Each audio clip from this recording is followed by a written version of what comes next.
Clear? Good morning students. Good morning students. आज हम करेंगे गॉसेस थ्योरम और गॉसेस थ्योरम की कुछ एप्लीकेशंस डिस्कस करेंगे। ठीक है, कल जो किया था हमने वो आपने रिवाइज कर लिया होगा, इलेक्ट्रिक फ्लक्स और एरिया वेक्टर। और बहुत इम्पॉर्टेंट टॉपिक है, ऑलमोस्ट पूछा ही जाता है एग्ज़ाम में गॉसेस थ्योरम का, तो ध्यान से आपने समझना है और इसको 2-3 बार रिवाइज करना है तो ये फाइनल हो जाएगा। हम शुरू करते हैं Gauss's theorem.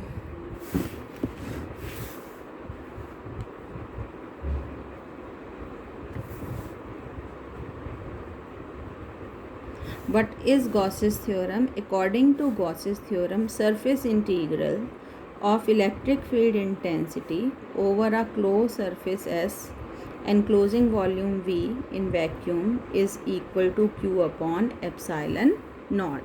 This is the Gauss's theorem. और हमने प्रूव किया था कल कि ये E dot D S over the close path ये क्या होता है, this is the electric flux.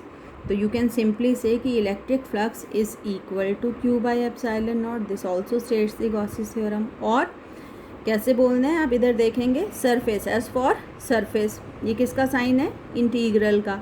तो सरफेस इंटीग्रल किसका, इलेक्ट्रिक फील्ड इंटेंसिटी का। कहाँ लिमिट्स क्या हैं, तो ये लिमिट है, ये है closed surface, over close surface.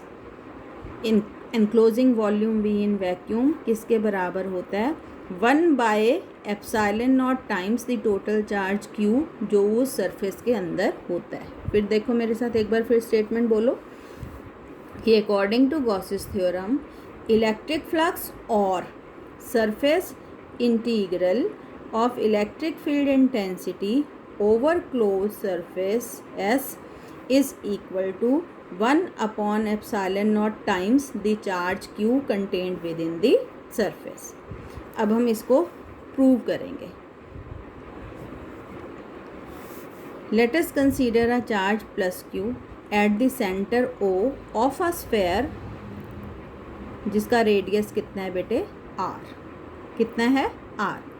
Obviously अगर मैं ये पॉइंट पूछूं कि इस चार्ज से कितनी दूरी पर है, R दूरी पर है। ये पॉइंट भी कितनी दूरी पर है चार्ज से, R। ये पॉइंट भी कितनी दूरी पर है, R। तो इन सब points, because all these points are equidistant from this charge, इन सब पॉइंट्स पर electric field intensity will be same.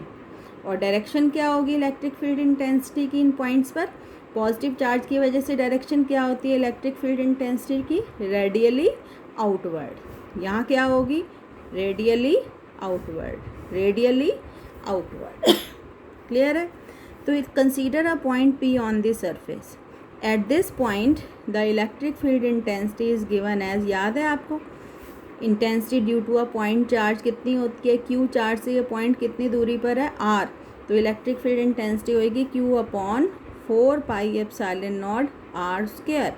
और क्योंकि मैंने वेक्टर लिया है तो into a unit vector R। और ये यूनिट वेक्टर R किसकी दिशा में है, E की दिशा में। ठीक है, जिस दिशा में E है उसी दिशा में ये यूनिट वेक्टर है। तो we consider a small surface element around this point P। कितना, ds। अब ds किसी भी एरिया को जब हम वेक्टर लेंगे तो कल हमने बात की थी कि डायरेक्शन होगी हमेशा along the out drawn normal. अगर मैं यहाँ लूँ एरिया इस पॉइंट के अलोंग, तो उस एरिया की डायरेक्शन होएगी along the out drawn normal. अगर मैं यहाँ ले लूँ तो डायरेक्शन होएगी along the out drawn normal. तो consider an area element ds, और ds किसके इक्वल होगा, magnitude of ds into a unit vector. n is the unit vector along the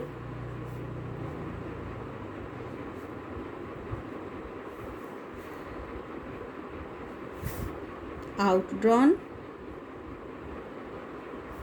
normal,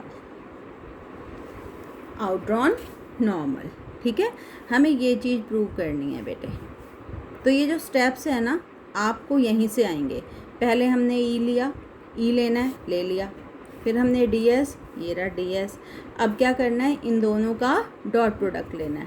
तो E dot ds, E dot ds Q upon 4πε0 R² unit vector R dot D s into n. अब इसमें से vector तो यही है, तो इनको अलग देख लेते हैं हम। It is E dot D S is equal to Q upon 4 pi epsilon not R square D S, और ये आ गया आपका आर डॉट एन। अब अगर आपको याद हो कि दो वेक्टर्स का जो डॉट प्रोडक्ट होता है ए डॉट बी, क्या होता है बेटे, ए बी कॉस थीटा, ए का मैग्नीट्यूड बी का मैग्नीट्यूड और cos theta cos of the angle between them. तो अब आर डॉट एन को जब हम इवेल्युएट करेंगे, आर डॉट एन तो क्या आएगा, आर का मैग्नीट्यूड इंटू एन का मैग्नीट्यूड इंटू आर और एन के बीच में एंगल। अब जो एंगल आर का है, जिस दिशा में आर है उसी डायरेक्शन में एन भी है, जिस डायरेक्शन में आर है उसी डायरेक्शन में एन भी है, मतलब दोनों के बीच में एंगल कितना है, 0, तो कॉस 0 डिग्री। अब यूनिट वेक्टर का मैग्नीट्यूड कितना होता है बेटे, 1, मतलब आर तो यूनिट वेक्टर है, इसका मैग्नीट्यूड 1, एन भी यूनिट वेक्टर है, इसका मैग्नीट्यूड 1, और कॉस 0 भी क्या रहेगा, 1। तो आर डॉट एन आपका कितना आ गया, 1, ये कितना आ गया आपका 1। तो ई डॉट डी एस जो है, E dot D S is equal to Q D S upon 4 pi epsilon not R square. अब इतना काम तो हो गया। अब हमने क्या करना है, इंटीग्रल लेना है ओवर द क्लोज सरफेस। कौन सी क्लोज सरफेस, क्या लिया हुआ है हमने, स्फेयर लिया हुआ है, तो over the close surface of sphere. Now taking integral over the closed surface of sphere, क्या आएगा हमारे पास, ई, इसको इंटीग्रल लेना है दोनों तरफ, ई डॉट डी एस, और इधर भी लेना पड़ेगा Q D S over 4 pi epsilon not R square over the close surface of sphere.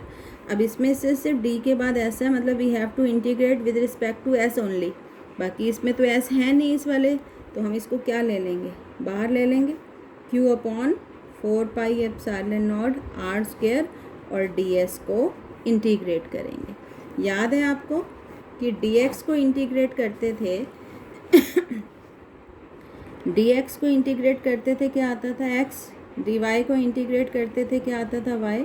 इसी तरीके से जब हम डी एस को इंटीग्रेट करेंगे क्या आएगा, S, S for surface area. किसका सरफेस एरिया, कौन सी सरफेस ली है हमने, स्फेयर ली है, सरफेस एरिया ऑफ स्फेयर। और एरिया का सरफेस स्फेयर का सरफेस एरिया कितना होता है, 4 पाई आर स्क्वायर। तो यहाँ जो इंटीग्रल ऑफ डी एस है इसकी जगह हम लिखेंगे 4 पाई आर स्क्वायर। तो ये आ जाएगा हमारे पास E dot D S is equal to, बाहर क्या था, Q upon 4 pi epsilon not R square, और ये क्या था आपका 4 पाई आर स्क्वायर। तो 4 पाई आर स्क्वायर से 4 पाई आर स्क्वायर यहाँ कैंसिल हो गया, क्या बच गया, क्यू अपॉन एप्सिलॉन नॉट। तो finally we get E dot D S is equal to Q upon epsilon not. यही थी ना गॉसेस थ्योरम कि surface integral of electric field intensity over the close surface किसके इक्वल होता है, Q upon epsilon not. अब इसको समझो ज़रा, सपोज़ ये कोई सरफेस है, ठीक है, क्लोज सरफेस है, वैक्यूम में ही है, कितना एनक्लोज कर रही है चार्ज, सपोज़ 5 कूलाम, कितना चार्ज है इसके अंदर, 5 कूलाम का। तो कोई आपसे पूछे कि कितना इलेक्ट्रिक फ्लक्स होगा इस सरफेस पर, फाई ई, और फाई ई क्या होता है, ई डॉट डी एस, तो आप बता दोगे ये होता है क्यू अपॉन एप्सिलॉन नॉट, है ना, गॉसेस थ्योरम की हेल्प से। तो फ्लक्स होना चाहिए, क्यू कितना है आपका 5, और एप्सिलॉन नॉट की वैल्यू कितनी होती है 8.85 इंटू 10 की पावर -12। आप इसको कैलकुलेट करके बता सकते हैं कि इतना फ्लक्स होगा। अब सपोज़ ये सरफेस है और इसके अंदर एक डाईपोल एनक्लोज्ड है, अब बताओ फ्लक्स कितना होगा ओवर दिस सरफेस, कितना है टोटल चार्ज इस सरफेस के अंदर, टोटल चार्ज। अब टोटल चार्ज तो ये प्लस क्यू है और ये है उतना ही माइनस क्यू, तो कितना हो गया 0। अब अगर टोटल चार्ज यहाँ पर क्यू 0 हो गया तो फ्लक्स क्या रहेगा 0। अगर surface encloses an electric dipole तो flux over this surface will be 0। Clear है। तो this is the Gauss's theorem. अब बेटे गॉसेस थ्योरम की कुछ एप्लीकेशंस हैं जो इम्पॉर्टेंट है, जो हम डिस्कस करेंगे। तो पहले हम करते हैं फर्स्ट एप्लीकेशन की, एक स्फेरिकल शेल है जिसकी वजह से हमें इलेक्ट्रिक फील्ड इंटेंसिटी को कैलकुलेट करना है। तो सबसे पहले है electric field intensity due to a uniformly charged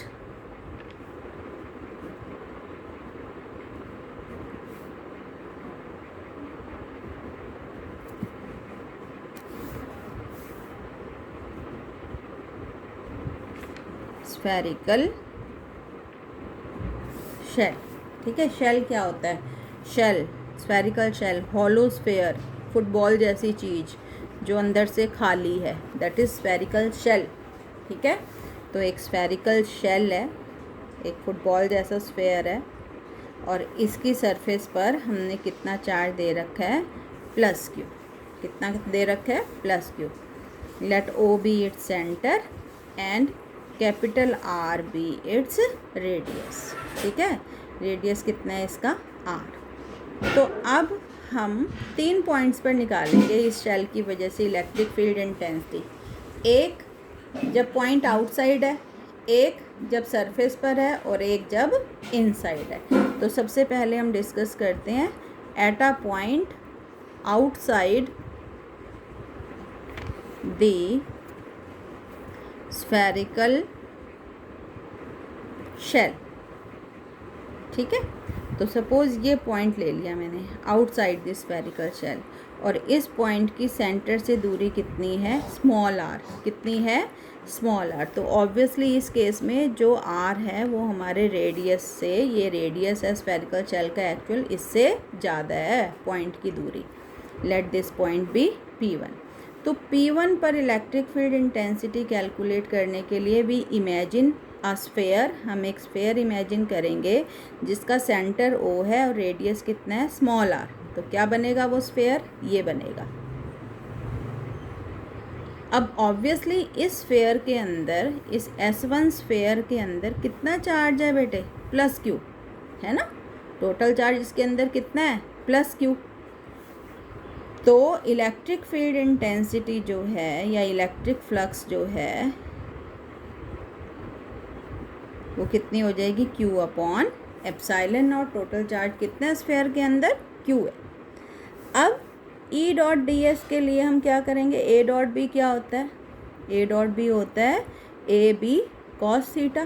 तो E डॉट डी एस क्या हो जाएगा आपका E डी एस कॉस। अब E की वैल्यू, E की डायरेक्शन क्या है पॉजिटिव चार्ज की वजह से E क्या होगा आउटवर्ड होगा। और इसके अराउंड अगर हम एक एरिया ले लें तो उसकी डायरेक्शन भी आउटवर्ड होएगी, डी एस भी बाहर की तरफ है। जिस डायरेक्शन में E है उसी डायरेक्शन में डी एस है।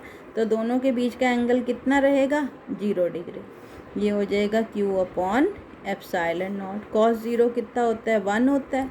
ये हो जाएगा बेटे आपका E D S Q upon epsilon not.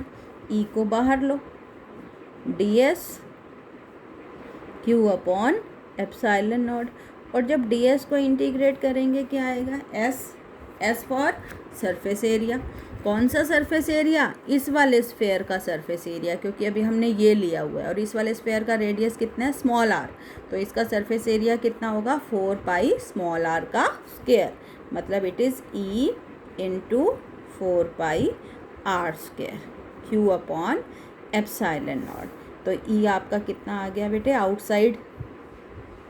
Outside अगर हमने कोई पॉइंट लिया है तो E की वैल्यू कितनी आ जाएगी, ये नीचे आ जाएगा यहाँ न्यूमरेटर में Q upon 4 pi epsilon not R square. This is the electric field at a point जो कितनी दूरी पर है शेल के सेंटर से r दूरी पर है, ठीक है, और बाहर है। ये एक्सप्रेशन आपने पहले कहीं देखी है, याद आ रहा है? Yes, this is the expression of electric field due to a point charge, कि जब पॉइंट चार्ज की वजह से हम इलेक्ट्रिक फील्ड कैलकुलेट किए थे तो इतनी ही आई थी। क्या मतलब है कि अगर पॉइंट आउटसाइड होता है, शेल से बाहर होता है पॉइंट, तो शेल उस केस में किस तरह बिहेव करता है? पॉइंट चार्ज की तरह। किस तरह बिहेव करता है? पॉइंट चार्ज की तरह। क्लियर है? तो पहला तो हमने निकाल लिया कि at a point outside the spherical shell. अब सपोज पॉइंट आउटसाइड नहीं है, ऑन दी है, on the surface of spherical shell है। ऐसा करके क्या फ़र्क पड़ा कि जो पॉइंट की दूरी जो पहले आर थी, स्मॉल आर थी, अब कितनी रह गई? कैपिटल आर, जो रेडियस है आपके स्फेरिकल शेल का। तो at a point on the spherical shell,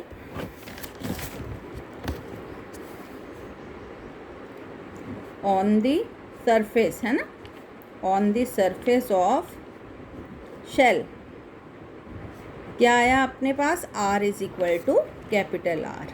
बस यही पुट करना है, तो यहाँ r की जगह हम क्या पुट कर देंगे? Capital R। तो ये आ जाएगा E is equal to Q upon 4πε0 r square. थोड़ा सा अगर हम इसको रीअरेंज करके लिखें, Q अपॉन 4πr स्क्वायर, और ये है ε0, r स्क्वायर यहाँ कर दिया, ε0 यहाँ। क्या है ये? याद आ रहा है कुछ? Q upon 4πr square. क्या है 4πr स्क्वायर? ये जो हमने स्फेरिकल शेल लिया है, इसका एरिया, इसका सरफेस एरिया, तो मैं इसको s लिख रही हूँ, इंटू ε0। क्या है बेटे? ये क्वांटिटी कभी पढ़ी है हमने? कहीं ध्यान हो आपको? चार्ज अपॉन सरफेस एरिया क्या होता है? Surface charge density. बिल्कुल पहले चैप्टर में किया था। चार्ज अपॉन लेंथ क्या था? Linear charge density. Charge upon volume क्या था? Volume charge density. Linear charge density को लैम्डा से डिनोट करते थे, सरफेस चार्ज डेंसिटी को सिग्मा से, और वॉल्यूम चार्ज डेंसिटी को रो से। तो ये है आपकी सरफेस चार्ज डेंसिटी, जिसको हम किससे डिनोट करते हैं? सिग्मा से। तो दिस इज सिग्मा अपॉन ε0। तो सरफेस पर इलेक्ट्रिक फील्ड इंटेंसिटी कितनी आएगी बेटे? Sigma upon ε0। क्लियर है? अब तीसरी जगह बचती है कि इनसाइड, अगर पॉइंट कहाँ हो? Inside the spherical shell. यहाँ कर देते हैं साइड में। तीसरा पॉइंट, इनसाइड द शेल। अगर हमारा पॉइंट अब कहाँ है? इनसाइड है, यहाँ है मान लिया, ठीक है, ये P2 पॉइंट है।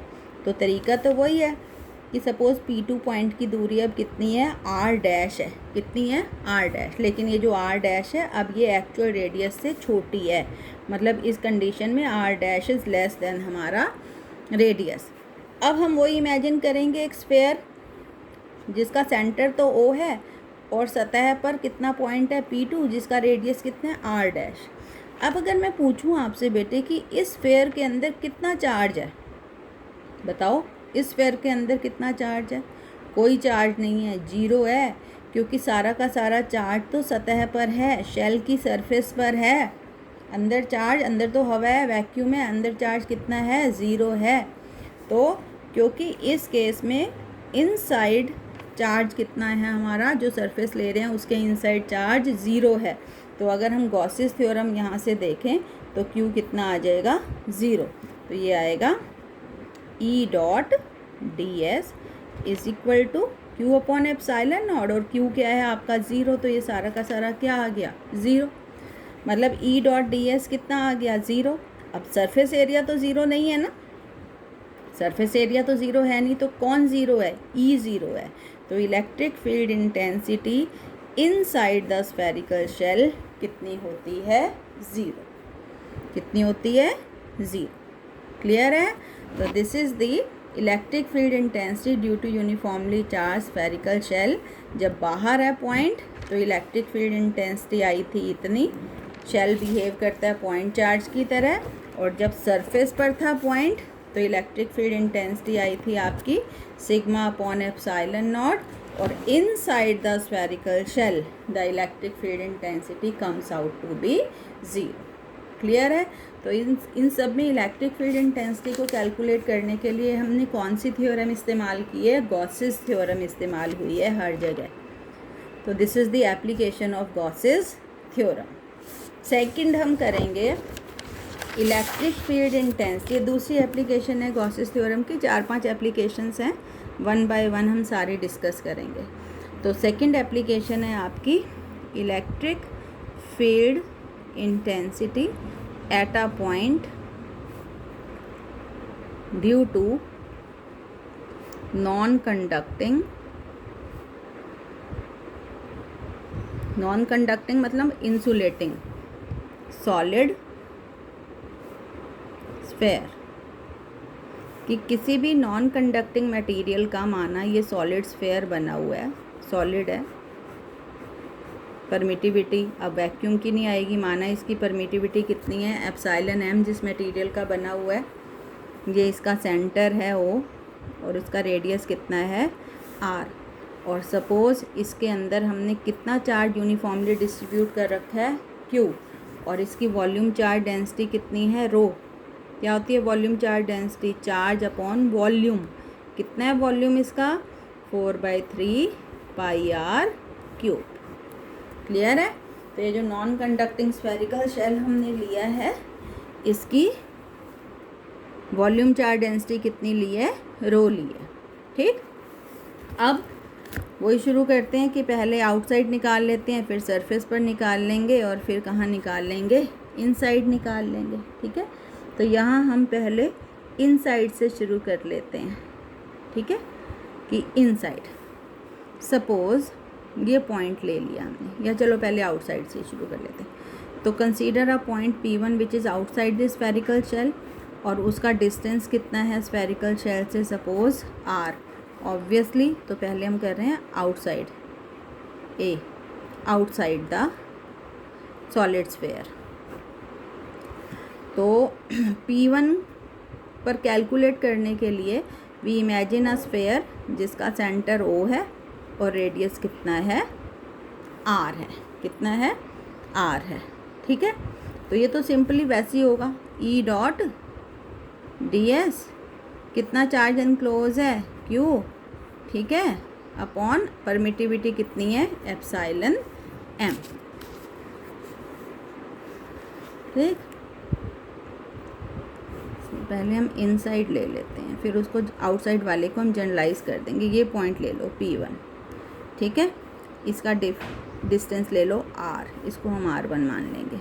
और P1 पर कैलकुलेट करने के लिए भी इमेजिन करेंगे एक स्फेयर S1 जिसका रेडियस है R और सेंटर कितना है O।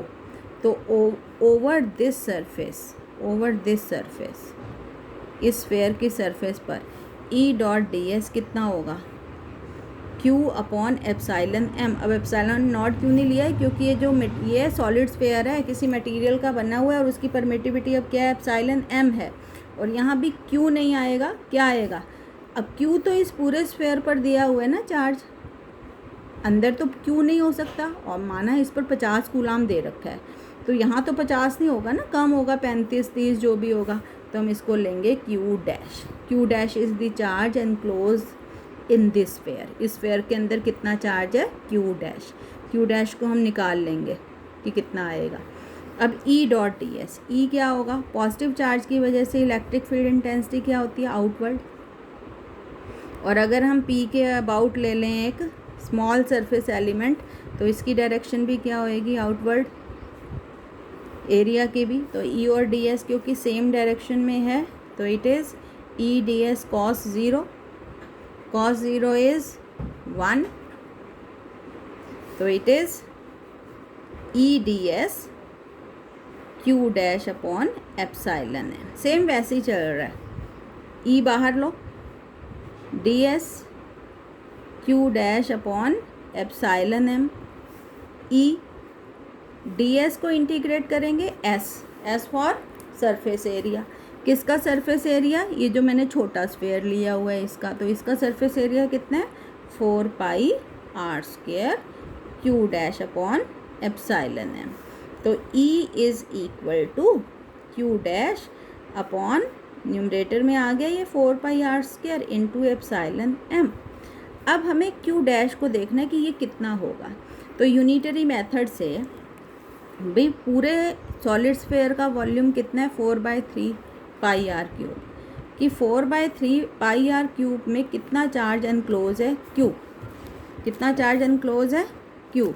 तो एक में Q upon 4/3 pi are cube, और इस छोटे स्फेयर का वॉल्यूम कितना है 4/3 पाई स्मॉल आर क्यूब, ये इसका वॉल्यूम। तो इसमें कितना चार्ज होगा, इसमें होगा Q upon 4/3 pi are cube multiplied by 4/3 pi small R cube, है ना।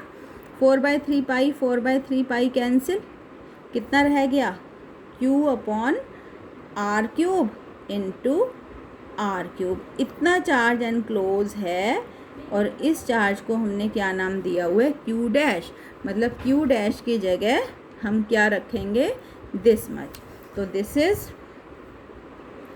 Q by R cube into 4 pi are square, ये आ गया 4 पाई आर स्क्वायर, ठीक है, इंटू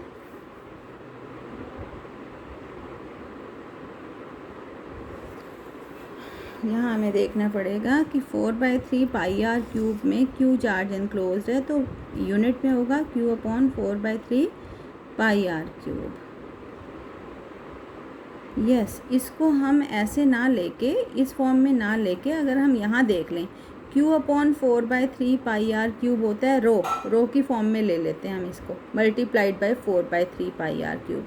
मतलब ये जो क्यू डैश आया है, ये आया है आपका rho, Q upon 4/3 pi are cube is rho into 4/3, क्योंकि ऐसा करने से यहाँ सिंप्लीफाई होगी चीज़ें। इस इक्वेशन को अगर ऐसे पुट करेंगे तो यहाँ फिर सिंप्लीफाई हो नहीं रही है, ठीक है।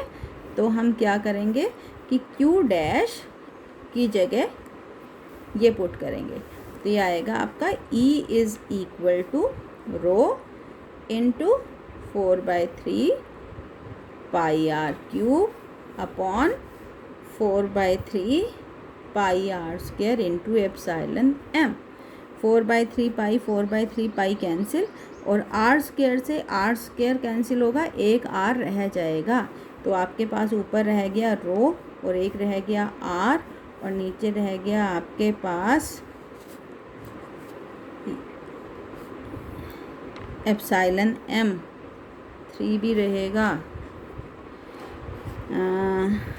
ये 4 पाई आर स्क्वायर था आपका। क्यू डैश की जगह आपने पुट किया रो इंटू 4/3 पाई आर क्यूब, और ये था आपका 4 पाई आर स्क्वायर, ये 3 नहीं था यहाँ पे, तो 3 कैंसिल नहीं होगा, 3 बचेगा, 3 एप्सिलॉन एम। तो ये आ गया E is equal to rho r upon 3 epsilon.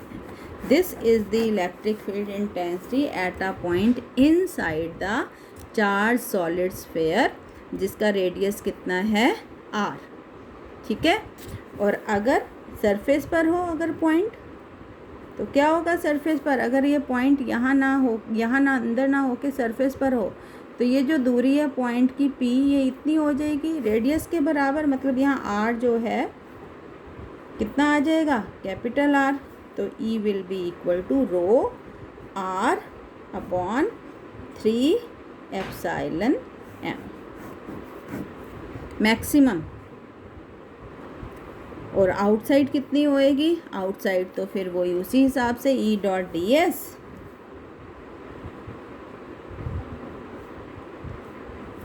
Outside निकालने के लिए हम क्या करेंगे E डॉट डी एस। अब ऐसे लग रहा है अगर हम ये वाला स्फेयर ले रहे हैं, तो इस स्फेयर के अंदर कितना चार्ज है Q, तो इट विल बी वही Q अपॉन एप्सिलॉन नॉट, मतलब E will be equal to Q upon 4 pi epsilon naught R, मतलब R स्क्वायर के साथ वेरी करेगी। क्लियर है। This is the applications of, अभी 2 एप्लीकेशंस हुई हैं। एक पहले हमने निकाली थी electric field intensity due to spherical shell, और ये हमने निकाली है electric field intensity due to non conducting solid sphere. Solid sphere मतलब अंदर से सॉलिड है, जैसे आपका तरबूज हो गया, खरबूजा हो गया, सॉलिड स्फेयर है। पहले वाला जो एक्सप्रेशन था हॉलो स्फेयर था, स्फेरिकल शेल था, जैसे फुटबॉल हो गई। ठीक है, तो बेटे इन इक्वेशंस को, इन डेरिवेशंस को 2-3 बार करना, फिर ये फाइनल होंगे। अब कल हम इसकी बाकी बची हुई एप्लीकेशंस करेंगे और इस गॉसेस थ्योरम को ख़त्म करेंगे।